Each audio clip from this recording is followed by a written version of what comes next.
سورۃ النمل میں ایک خبیث جن کا ذکر ہے جس نے تخت بلقیس لانے کا دعویٰ کیا تھا. کیا وہ جن تھا یا کوئی اور مخلوق؟ استغفر اللہ تو بولی یہ اعلیٰ حضرت نے گستاخی کی ہوئی ہے. خبیث جن لکھا ہے اسے. اے تسی ترجمہ پڑھا ہے اعلیٰ حضرت دا. خبیث جن نہیں تھا وہ. یہ خبیث انہوں نے ترجمہ کیا. وہاں عفریت کا ذکر ہے. جن کو کہا جاتا ہے دیو ہیکل جن. عفریت وہ جن طاقتور. اور اس نے کیا کہا تھا؟ میں قوی بھی ہوں, امانت دار بھی ہوں, اور میں آپ کی اس مجلس کے برخاست ہونے سے پہلے تخت بلقیس یہاں لے آؤں گا. تو مجھے بتائیے حضرت سلیمان علیہ السلام کے دربار میں آپ نے خبیث اور کافر جن بٹھائے ہوئے تھے یا صحابہ جن بٹھائے ہوئے تھے؟ تو یہ تو اعلیٰ حضرت نے سیدھا سیدھا صحابہ کی توہین کی ہے یہ ترجمہ کر کے. کہتے ہیں سب سے ادب والا ترجمہ ہے. یہ خبیث جن کیوں ترجمہ کیا؟ خبیث خود عربی کا لفظ ہے. بخاری میں موجود نہیں ہے دعا ٹائلٹ میں جاتے وقت؟ اللہم انی اعوذ بک من الخبث والخبائث. میں شریر جنوں اور جنیوں سے تیری پناہ میں آتا ہوں. خبیث کہتے ہیں شریر جن کو. خبیث کا لفظ ہی نہیں قرآن میں, عفریت کا لفظ ہے, پاورفل جن. تو حضرت سلمان کے صحابی کو اعلیٰ حضرت نے خبیث کہا. تو اعلیٰ حضرت پہ اب رافضیت کا فتویٰ چاہیے, ہمیں گستاخ صحابہ کا فتویٰ چاہیے. اور یہ جو تم لوگوں نے دو نمبری مچائی ہوئی ہے نا کہ جی وہ سب سے مؤدب ترجمہ تھا, وہ فارغ کر چھڑا. میں کس نے اتھارٹی دی ہے کہ حضرت سلیمان علیہ السلام کے صحابی جن کو جو ان کے دربار میں تھا, اور دیکھیں وہ کہہ رہا ہے میں قوی بھی ہوں, امانت دار بھی ہوں, نبی کے سامنے اپنی لائلٹی شو کر رہا ہے, تو وہ خبیث جن تو نہیں ہوگا نا, ان کا ساتھی ہوگا نا. ہاں, خبیث جن ان کے دربار میں کیا کر رہے ہیں لاجیکلی آپ مجھے بتائیں. اور اگر خبیث تھا تو حضرت سلیمان علیہ السلام کہہ دیتے کہ بیٹھ جا تو خبیث جن ہے.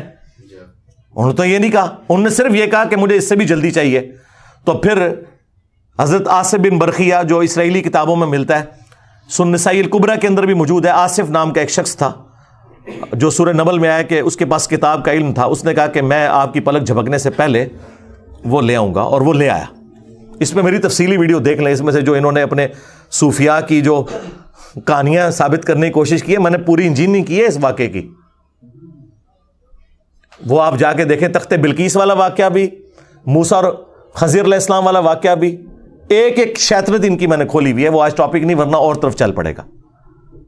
تو وہ لے آئے, اور اس میں بھی دیکھیں حضرت سلیمان علیہ السلام نے یہ نہیں کہا کہ حضرت بڑے پہنچے بزرگوں, انہوں نے کہا ھذا من فضل ربی, یہ میرے رب کا فضل ہے, اور وہ چاہتا ہے کہ مجھے آزمائے کہ میں اس کا شکر کرتا ہوں یا ناشکری کرتا ہوں. حضرت سلیمان علیہ السلام نے اس کے اس کرتب کو, جو آپ کے نزدیک کرتب ہے, ہمارے نزدیک کرامت ہے, اس کو اس کے ساتھ نہیں جوڑا کہ اس نے کوئی کمال کیا, کیونکہ انہیں پتا تھا کہ یہ اللہ کا فضل ہے, اور وہ فضل حضرت سلیمان علیہ السلام کی وجہ سے ہی تھا. اس لیے دیکھیں ان کا جو سب سے بڑا امام ہے نا تفسیر میں, فخر الدین رازی, اس نے تفسیر میں لکھا ہے وہ حضرت سلیمان خود تھے لانے والے. ہاں, اے بابا انہوں نے مار چڑیا ہوا انہوں نے. اور فخر الدین رازی کہتے ہیں حضرت سلیمان خود لے کے آئے سن. جڑا آتا نا کہ ایک بندہ جس کے پاس کتاب کا علم تھا, وہ کہتے وہ خود سی, کیونکہ کتاب کا علم تو پیغمبر کو ہوندا ہے, تو وہ خود حضرت سلیمان ہی تھے جو تخت لے کے آگے تھے. ان کی منجی ٹھوک گئے امام فخر الدین رازی. ہم نہیں ویسے ان کے ساتھ ایگری کرتے, یہ الگ سے کوئی بندہ تھا, لیکن اس بات سے ایگری کرتے ہیں کہ واقعی کتاب کا علم جو ہے وہ نبی کو ہوتا ہے. عین ممکن ہے کہ وہ اس دور میں کوئی اور نبی ہو, ایک وقت میں زیادہ انبیاء ہوتے تھے اگلے زمانوں میں, یا وہ کوئی فرشتہ ہو جو انسانی شکل میں ان کا درباری تھا, یا کوئی انسان بھی ہو سکتا ہے. اس سے بابے نہیں ثابت ہوتے. یہ کہتے ہیں جی وہ تخت بلقیس آ گیا سی. اچھا جی ہوں رفع دین کرنا چھڑ دیے, تخت بلقیس آ گیا. منو دسو رفع الدین دی حدیثاں دا تخت بلقیس نال کے تعلق ہے؟ آپ ان کو بتائیں نا کہ نبی الاسلام اس طریقے سے نماز پڑھتے تھے, تو وہ کہتے ہیں وہ تخت بلقیس آ گیا سی, تسی بابے نہیں منتے. یہ نا تہاڈا سب تو بڑا بابا عبد القادر جیلانی اور دوسرا بڑا بابا امام غزالی, دو رفع الدین کے ساتھ نماز کا طریقہ لکھے گئے ہیں غنیۃ الطالبین میں اور کیمیاء سعادت میں, احیاء العلوم کے اندر. بابیاں دے بابے نے جڑے, یہ آپ کے جو بابے ہیں سرکار ہیں لوکل بابے دے, انہاں نوں باہر کوئی نہیں جاندا, اکا دکا لوگ جانتے ہیں. آپ جا کے پوچھیں نا سلطان بہو, تو شاید انڈیا میں بھی کسی کو نہ پتا ہو, بنگلہ دیش میں, یورپ, امریکہ, افریقہ میں نہیں. علی بن عثمان حجویری، کوئی علمی لوگ شاید باہر کے لوگ جانتے ہوں، لیکن دو بابے ایسے ہیں جن کو دنیا میں جہاں جہاں بابوں کے ماننے والے موجود ہیں نا، اس پلانٹ ارتھ پہ جہاں بھی موجود ہیں، وہ سارے لوگ جانتے ہیں، وہ انٹرنیشنل بابے ہیں۔ نمبر 1 امام محمد غزالی، المتوفا 505 ہجری، آج چل رہا ہے 4 رمضان 1444 ہجری، تو آلموسٹ 900 سال پہلے، کیونکہ ان کی کنٹریبیوشن ہے، انہوں نے کتابیں لکھی، احیاء العلوم لکھی، منہاج العابدین، مکاشفۃ القلوب، کیمیاء سعادت، المنقذ من الضلال میں انہوں نے اپنی لائف سٹوری بھی پوری بتائی ہوئی۔ تو وہ یہ ساری کتابیں لکھ کے انہوں نے ایک سلیبس دے کے گئے ہیں، تو ظاہر ہے بہت بڑی کنٹریبیوشن ہے۔ اور ان کے کچھ عرصے کے بعد آئے شیخ عبد القادر جیلانی، یہ 505 ہجری میں فوت ہوئے ہیں، اور شیخ عبد القادر جیلانی جو ہیں وہ پیدا ہوئے ہیں 471 ہجری میں اور فوت ہوئے ہیں 561 ہجری میں، لیکن امام غزالی سے ان کی ملاقات نہیں ہوئی ہے، زمانہ پایا انہوں نے امام غزالی کا، لیکن امام غزالی ان سے سینئر تھے، یہ مل نہیں سکے ان کو، تو ان کو ایک انٹرنیشنل صوفی بزرگ مانا جاتا ہے۔ غنیۃ الطالبین ان کی کتاب، وہ فتوح الغیب توحید کے اوپر بہترین کتاب ہے۔ یہ دو انٹرنیشنل بزرگ، اور دونوں نے رفع الیدین کے ساتھ طریقہ لکھا ہے بخاری مسلم والا نماز کا۔ تو تخت بلقیس آ گیا تھا۔ آپ اگر بابوں کے بارے میں کلیم کرتے ہیں تو ٹھیک ہے، وائٹ ہاؤس لا کے مرغلہ ہلز پہ رکھیں، یا ٹیلا جوگیاں ہمارے جیلم کی پہاڑی پہ کوئی لے آئے وائٹ ہاؤس، میرے ہوندے تے نہیں جا سکتا، میں تو ایک بار پڑھنا لا حول ولا قوت الا باللہ، تھوڑا بابا بھی غائب تے وہ لے آئے ہوئی چیز بھی غائب، وہ بابا بہت بڑا آ گیا نا، تو ہم مان لیں گے، ورنہ میں کہوں کہ یہ جو تخت میرے نیچے میں ہے، یہ بھی میں جو ہے سرگودا سے آیا ویسے، اور گاڑی پہ رکھ کے ہمارے امداد بھائی اتنی محنت سے اسے لے کے آئے، میں کہا جی میں پلک جھپکنے سے پہلے یہ لے آیا تھا، تو مان لو گے، کہو گے نا ویڈیو دکھاؤ کتنے ساڑھے سامنے کرو، تو بھائی آپ بھی جب یہ کریں گے تو ہم مانیں گے نا، اس طرح تو نہیں زبانی کلامی مان لیں گے، ٹھیک ہے۔ تو وہ ضمناً میں نے اس چیز کا ذکر کر دیا تاکہ آپ کو پتہ چل جائے۔ باقی یہ جو احمد بریلوی صاحب نے گستاخی کی ہے، یہ بہت خطرناک بات ہے، خطرناک سے بھی اگلا ورژن، خبیث جن کہہ دیا۔ اور بریلویوں کا کلیم یہ ہے کہ سب سے زیادہ مؤدب ترجمہ جو ہے نا وہ ہمارے اعلیٰ حضرت کرتے ہیں۔ ٹھیک ہے، مجھے بھی کئی جگہوں پہ ان کے الفاظ کا چناؤ بہت بہتر لگا، میں باقیوں کو غلط نہیں کہتا لیکن وہ بہتر سمجھتا ہوں۔ مثلا انہوں نے ترجمہ کیا بسم اللہ الرحمن الرحیم کا، اللہ کے نام سے شروع جو مہربان رحمت والا۔ باقیوں نے ترجمہ کیا تھا شروع اللہ کے نام سے، یا شروع کرتا ہوں اللہ کے نام سے، انہوں نے اللہ کے نام سے شروع کیا، لیکن باقیوں کا بھی کوئی غلط نہیں ہے۔ کیسے غلط ہے؟ انہوں نے شیطان کے نام سے شروع کیا، کہتے نہیں جی انہوں نے شروع سے شروع کیا، ہاں یہ کتابوں میں لکھا ہوا ہے، اللہ سے نہیں شروع کیا، شروع سے شروع کیا۔ تو پھر میں ان کو پھکا دیتا ہوں کہ اللہ نے بھی شروع سے ہی شروع کیا ہوا ہے، اللہ سے شروع نہیں کیا۔ بسم اللہ میں بھی اللہ بعد میں آتی ہے، با اور اسم یہ پہلے آتا ہے۔ وہ کہتے ہیں نہیں وہ عربی لنگوسٹک اس طرح ہوتی ہے، نہیں سرکار ہو سکتی ہے، اللہ الذی باسمہ ابدہ، بریلوی یہ بسم اللہ بنا سکتے ہیں اپنی، اللہ ہے وہ ہستی جس کے نام سے میں شروع کرتا ہوں، تو بسم اللہ بھی آپ اپڈیٹ کر سکتے ہیں اپنی، یعنی جیسا ترجمہ آپ نے اپنا ٹھیک کیا تو بسم اللہ بھی ٹھیک کر لیں۔ تو اللہ کو عربی آتی تھی، اللہ یوں بھی بسم اللہ نازل فرما سکتا تھا، اللہ الذی، اور یہ تو قرآن میں ہے نا، هو اللہ الذی، اللہ الذی باسمہ ابدہ، اللہ ہے وہ ہستی جس کے نام سے میں ابتدا کرتا ہوں، بسم اللہ یہ ہو سکتی تھی۔ یہ کہانیاں چھوڑیں یار، 10 صحابہ اولو العزم آ جائیں نا عشرہ مبشرہ جنہیں اردو آتی ہو، ہم انہیں قرآن کی عربی کا ایک صفحہ دیں اور کہ اس کا ترجمہ کرو، کیا 10 کے 10 ایک طرح کے الفاظ کے ساتھ ترجمہ کریں گے؟ ہو ہی نہیں سکتا۔ ہاں مفہوم ایک ہوگا، یہ ہو ہی نہیں سکتا کہ ایک زبان دوسری میں ٹرانسلیٹ ہو تو الفاظ کا چناؤ ایک جیسا ہو، مفہوم ایک ہی ہوگا۔ آپ 10 PhD انگلش لے آئیں انہیں آپ انگلش کا ایک مضمون دیں اور انہیں اردو بھی آتی ہو, انہیں کہیں اسے اردو میں ٹرانسلیٹ کرو, کیا ورڈ بائی ورڈ ایک ایک لفظ ملتا جلتا ہوگا؟ نہیں, مفہوم ایک جیسا ہوگا. تو یہاں پہ بھی مفہوم کے اوپر جایا کریں, مفہوم ایک جیسا ہے, الفاظ کے چناؤ میں فرق ہو سکتا ہے. اللہ تعالیٰ نے جو الفاظ استعمال کیے ہیں اس کے ایکویلنٹ اگر دوسری زبان کے اندر کوئی سمجھتا ہے کہ اس کی بجائے یہ لفظ استعمال ہونا چاہیے, اس کا رائٹ ہے, کرے, دوسرے کے اوپر نہ کرے. واللہ خیر الماکرین کا ترجمہ باقی لوگوں نے کیا اللہ سب سے بہترین مکر فرمانے والا ہے. بریلوی کہتے ہیں دیکھو جی انہوں نے اللہ کو مکار کہہ دیا. او بھئی یہ عربی میں لفظ استعمال ہوا ہے خیر الماکرین, وہ کہتے ہیں نہیں تدبیر ہونا چاہیے. تدبیر خود عربی کا لفظ ہے, اللہ نے تو نہیں یوز کیا. کہتے ہیں دیکھیں جی اعلیٰ حضرت نے کتنا پیارا ترجمہ کیا ہے, وَمَكَرُوا وَمَكَرَ اللَّهُ وَاللَّهُ خَيْرُ الْمَاكِرِينَ. انہوں نے بھی مکر کیا اور اللہ نے بھی اپنی خفیہ تدبیر فرمائی, اور اللہ سب سے بہتر خفیہ تدبیر فرمانے والا ہے. کہتے ہیں دیکھیں کتنا بادب ترجمہ ہے. بادب انہوں نے خود ہی ترجمہ بنا چھڑا ہے نا, ادا تدبیر بھی تو عربی کا لفظ تھا. تو جنہوں نے یہ ترجمہ کیا کہ انہوں نے بھی مکر کیا, اللہ نے بھی مکر کیا, اور اللہ سب سے بہتر مکر فرمانے والا ہے, تو اس مکر سے مراد جیسا کہ اللہ کی شان کے لائق ہے. اللہ نے تو دونوں کے لیے مکر کا لفظ استعمال کیا, اس میں کون سی تکلیف ہو گئی؟ ہاں آپ یہ کہہ سکتے ہیں کہ یہ بہتر تھا, یہ نہ کہ انہوں نے گستاخی کی ہے, یہ ظلم ہے. گستاخی تب ہوگی جب اللہ نے وہ لفظ نہ یوز کیا ہو. قرآن میں آیا نا کہ اللہ تعالیٰ ان سے مزاح فرماتا ہے, تو اعلیٰ حضرت نے اس کا ترجمہ ہی نہیں کیا. انہوں نے کہا جی یہ مذاق کرنا تو یہ ٹھٹا مذاق تو یہ بڑی نٹوریس چیز ہے. تو انہوں نے کہا اللہ تعالیٰ استہزاء فرماتا ہے, وہ عربی کوئی استہزاء ہی لکھ دیا. تو جنہوں نے مذاق فرما دیا تو جیسا کہ اس کی شان کے لائق ہے. جس طرح اعلیٰ حضرت نے ایک جگہ صحیح ترجمہ کیا ہے, الرحمن علی العرش استوى, رحمان اپنے عرش پر مستوی ہوا, بریکٹ میں لکھا جیسا کہ اس کی شان کے لائق ہے. ویسے استوا کا ترجمہ انہوں نے بیٹھا نہیں کیا, ٹھیک ہے, بیٹھنے کا لفظ بھی نہیں یوز کرنا چاہیے.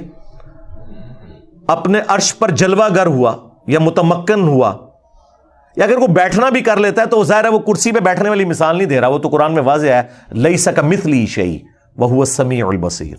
ہم اللہ کے لیے کوئی مثال نہیں بیان کرتے, اللہ کی مثال ہو ہی نہیں سکتی, اس کی مثل کوئی چیز ہی نہیں ہے. اگر کوئی بیٹھا بھی ترجمہ کر لیتا ہے تو وہ بیٹھنے سے مراد یہ نہیں کر رہا ہوتا, یا قرآن میں اللہ کا ہاتھ تو وہ ہاتھ سے مراد یہ ہاتھ نہیں لے رہا ہوتا, جیسا کہ اس کی شان کے لائق ہے, اس کی مثال ہی کوئی نہیں ہے. تو انہوں نے پورے کتابچے لکھے ہیں کہ اعلیٰ حضرت کا ترجمہ ٹھیک ہے اور باقیوں کا غلط ہے, اور وہ اس میں یہ مثالیں دیتے ہیں. تو آپ کا رائٹ ہے کہ آپ بتائیں کہ یہ بہتر تھا, لیکن یہ نہ کہ باقیوں کے ترجمے ہی غلط ہوئے ہیں, یہ آپ نے پڑھنے نہیں ہے. وہ کہتے ہیں جی قل کا ترجمہ دیکھیں اعلیٰ حضرت سے بہتر کسی نے نہیں کیا. قل کا ترجمہ اعلیٰ حضرت نے کیا ہے اے محبوب تم فرماؤ. اب اشرف تھانوی صاحب نے تو کہا ہے اس کا ترجمہ آپ فرما دیجئے, تو آپ میں زیادہ ادب ہے یا تم میں زیادہ ادب ہے؟ آپ میں. تو اعلیٰ حضرت نے تو ادب چھوڑ دیا, یہاں تم کر دیا. تو وہ کہتے ہیں نہیں آپ کو سمجھ نہیں آئی, یہ تم اللہ کہہ رہا ہے. تو اللہ کی جو اپنے نبی سے فریکنس ہے نا, وہ آپ کے ساتھ نہیں ہوگی, تم کے ساتھ ہوگی. ہم کہتے ہیں بالکل آپ کی بات درست ہے, اور کہتے ہیں دیکھیں اعلیٰ حضرت نے کتنا خیال رکھا ہے شان الوہیت اور شان رسالت کا, کہ اللہ اپنے نبی کو آپ نہیں کہے گا تم کہے گا, اور جب نبی اس بات کو امت تک پہنچائیں گے تو وہ کہہ نہیں رہے ہوں گے, فرما رہے ہوں گے. لہذا آپ کہہ دیجئے یہ ترجمہ وہ کہتے ہیں ٹھیک نہیں ہے, تم فرماؤ ترجمہ ٹھیک ہے, کہ اللہ تو اپنے نبی کو تم کہے گا نا, کیونکہ خالق اور مخلوق کا فرق ہے. شکر ہے ادھر انہوں نے مانا ہوا یہ فرق, نہیں تو توحید ان کو سمجھانی پڑتی ہے کہ بھائی خالق اور مخلوق کا فرق بہت بڑا ہے. اور امت سے جب وہ کہیں گے تو وہ فرما رہے ہوں گے, کہہ نہیں رہے ہوں گے, کیونکہ امت کو ان کا ارشاد ہے. تو تم فرماؤ, ہم کہتے ہیں بالکل بہت پیارا ترجمہ ہے, تم فرماؤ. لیکن آپ کہہ دیجئے یہ بھی کوئی غلط ترجمہ نہیں ہے, کسی بری انٹینشن کے ساتھ نہیں ہے. اس طرح وہ کمپیریزن کروا رہے ہوتے ہیں. میں تو کہتا ہوں جس مکتب فکر سے آپ تعلق رکھتے ہیں ترجمہ پڑھیں, آپ کا رائٹ ہے.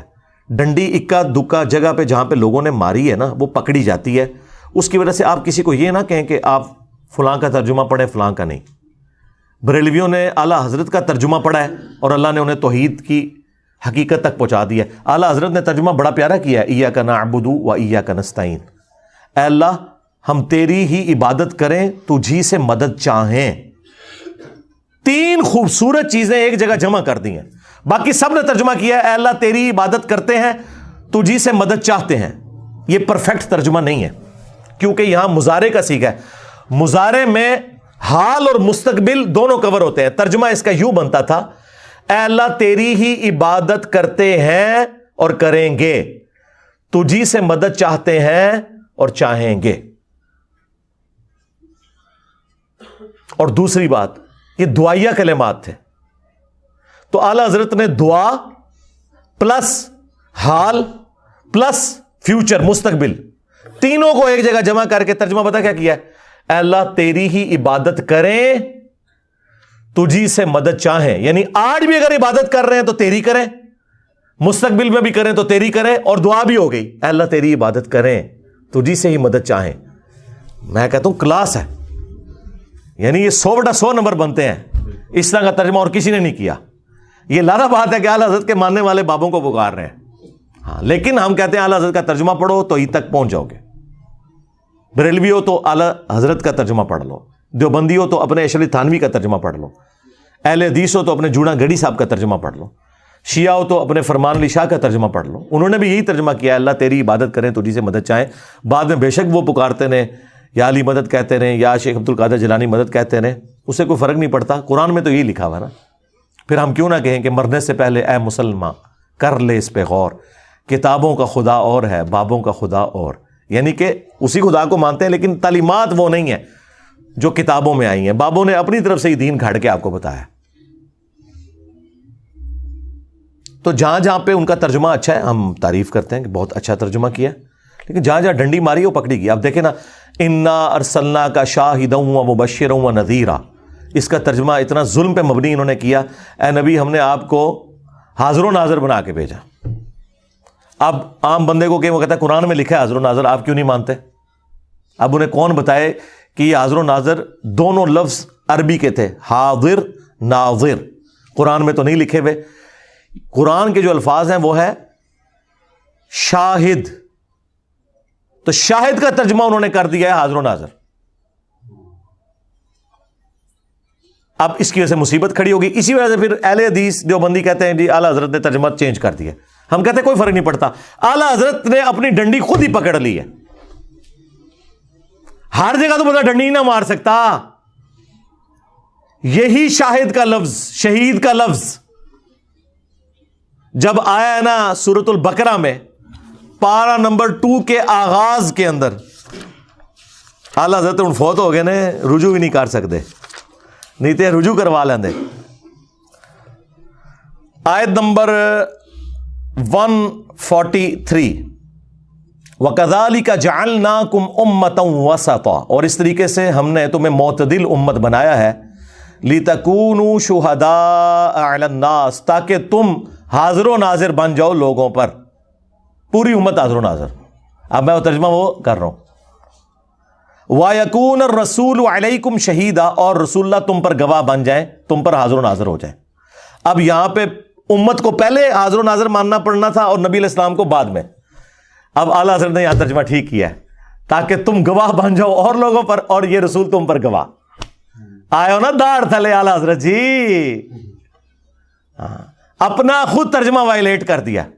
یہی ترجمہ تھا وہ انا ارسلنا کا شاہدا و مبشرا و نذیرا میں, وہاں انہوں نے اور ترجمہ کر دیا.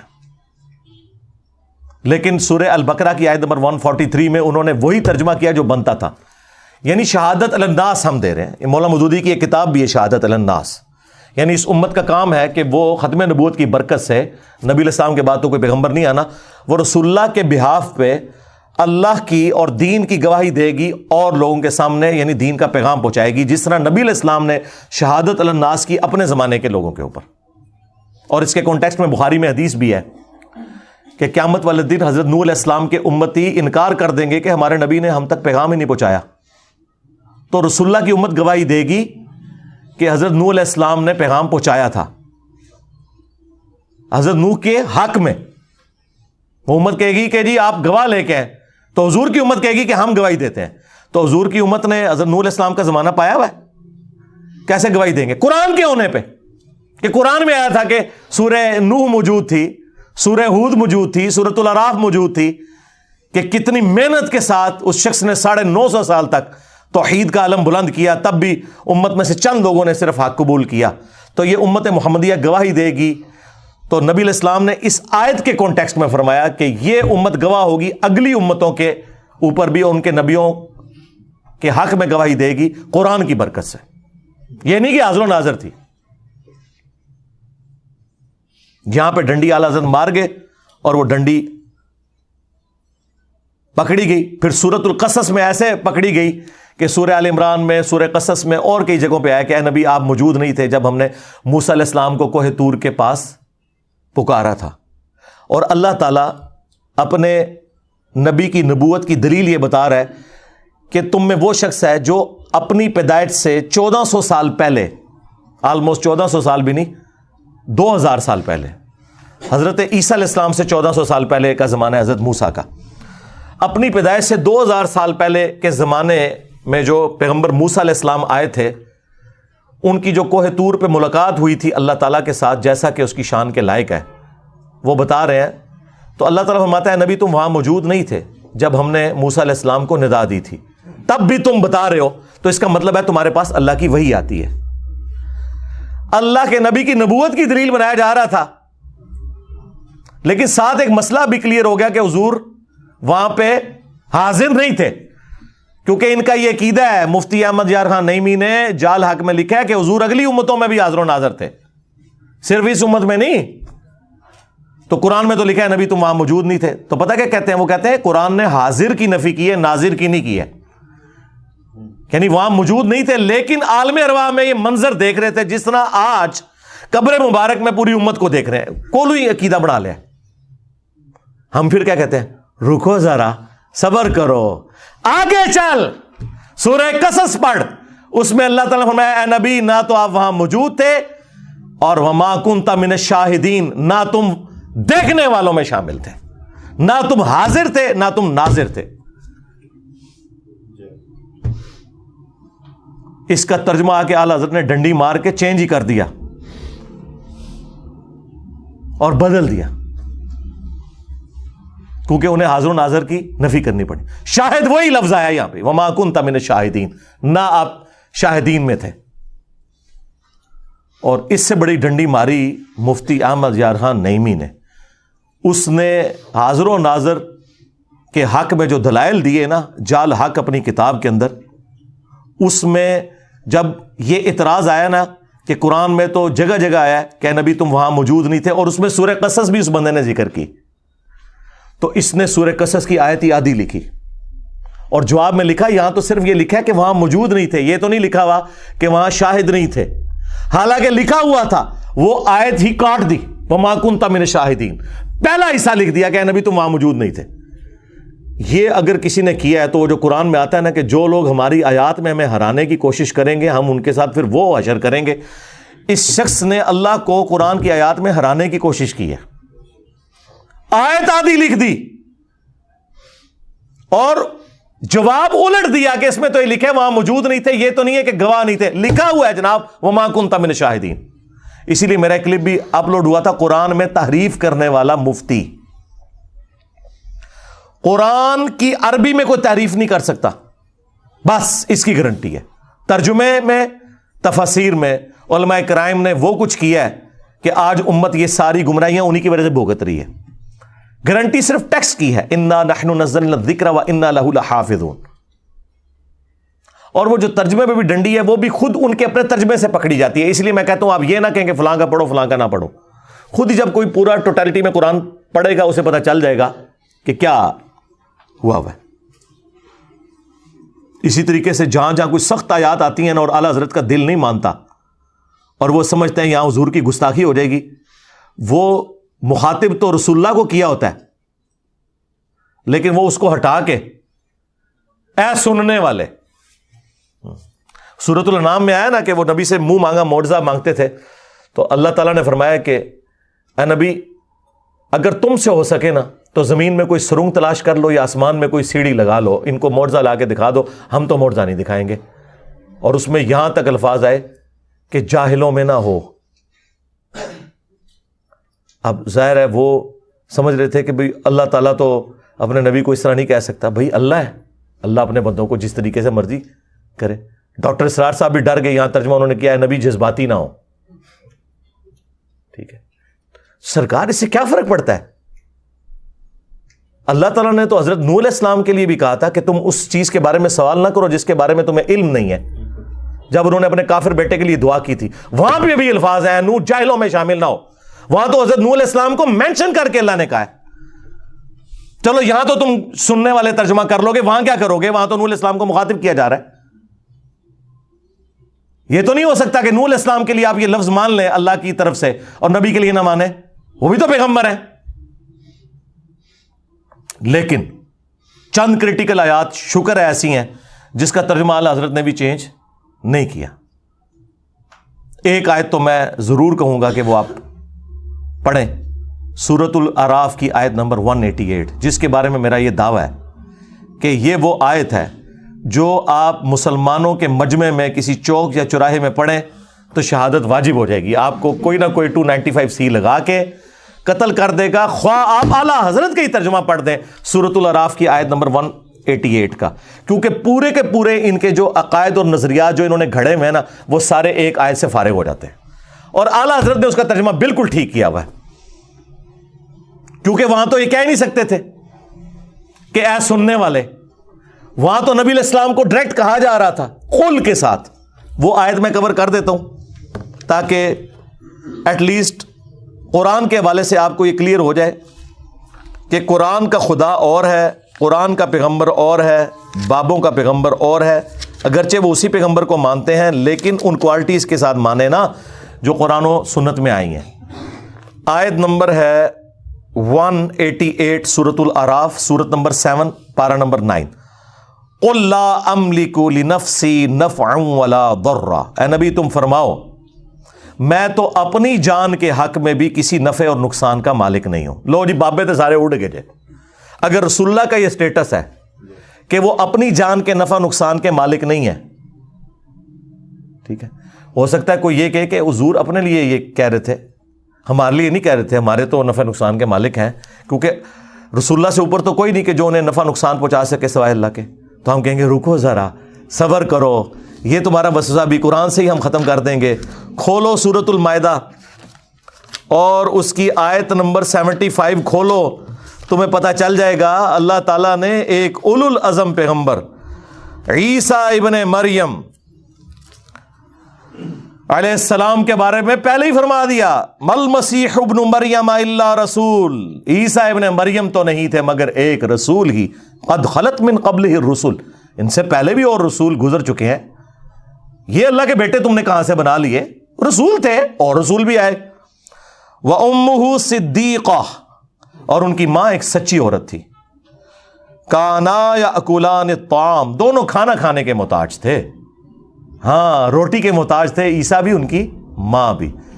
5 اولو العزم پیغمبر جو سورہ الاحزاب میں سورہ شورى میں آئے, محمد رسول اللہ صلی اللہ علیہ وآلہ وسلم, ابراہیم خلیل اللہ, عیسیٰ روح اللہ, موسیٰ کلیم اللہ اور نوح نجی اللہ علیہ السلام اجمعین, ان میں سے ایک بندہ, اللہ اکبر, اللہ تعالیٰ فرما رہا ہے کہ کھانا کھانے کے محتاج تھے وہ. انظر کیف نبین لہم الآیات, دیکھو کہ ہم اپنی آیات کس طرح کھول کھول کے بیان کر رہے ہیں. ثم انظر انا یؤفکون, پھر ان کی طرف دیکھو کہاں الٹے پھرے جاتے ہیں. اس سے زیادہ سمجھایا جا سکتا ہے کہ جو روٹی کھانے کا محتاج ہو وہ تمہارے نفع نقصان کا مالک نہیں ہو سکتا. آپ کہہ رہے ہوں گے شاید میں نے اپنی طرف سے بات کر دی. اگلی بات آ گئی, قل اتعبدون من دون اللہ, اے نبی ان سے فرماؤ کہ کیا تم اللہ کو چھوڑ کر ان کی عبادت کر رہے ہو, جیزس کرائسٹ اور ان کی ماں کو خدا مانے ہوئے ہو.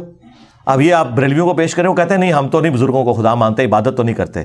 ہم کہتے ہیں آگے چل, آگے لکھا ہے ما لا یملک لکم ضرا ولا نفعا, جو کہ نہ تمہارے نقصان کے مالک ہیں نہ نفع کے.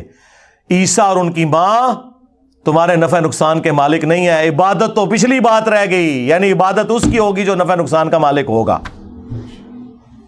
تو اس میں میں نے کہا تھا کہ عیسیٰ کے جیسا ہے ہی کوئی نہیں, تیرے سارے بابے تھے شاہ ہی کوئی نہیں. ہاں مریم کے جیسا ہے ہی کوئی نہیں, تیری رابعہ بصریہ تے شے ہی کوئی نہیں.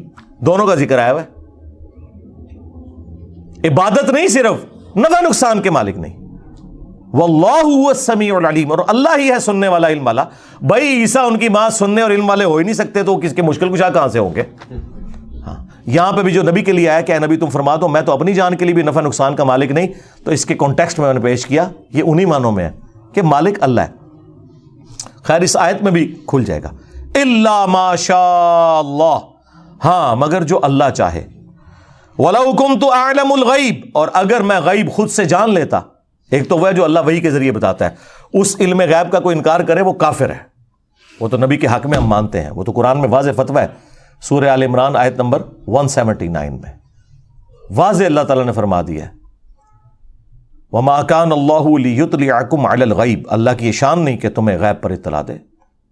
وَلَكِنَّ اللَّهَ يَجْتَبِي مِن رُسُلِهِ مَن يَشَاءُ, ہاں اللہ اپنے رسولوں میں سے جس کو چاہتا ہے اسے غیب کی خبریں دیتا ہے. ٹھیک ہے, عام بندے کا کام رسولوں پہ ایمان لانا ہے. اگر میں خود سے غیب جان لیتا لَاسْتَكْثَرْتُ مِنَ الْخَيْرِ, تو میں خیر کثیر جمع کر لیتا. وَمَا مَسَّنِيَ السُّوءُ, اور کبھی مجھے کوئی تکلیف نہ پہنچتی. مجھے پہلے ہی پتہ چل جاتا کہ یہ ہونے والا ہے, میں فورس ہی کر لیتا. آپ کو سی سی ٹی وی کیمرے میں اگر مستقبل کی خبر پہلے دکھائی جائے کہ آپ یہ روڈ کراس کریں گے تو ایک ٹرک کے نیچے آ جائیں گے, آپ نے تو پوری زندگی وہ روڈ نہیں کراس کرنی. یہ حقیقت بات ہے. ان انا الا نذیر و بشیر, میں تو نہیں سوائے اس کے کہ ڈر سنانے والا ہوں آخرت کا اور خوشخبری دینے والا ہوں جنت کی.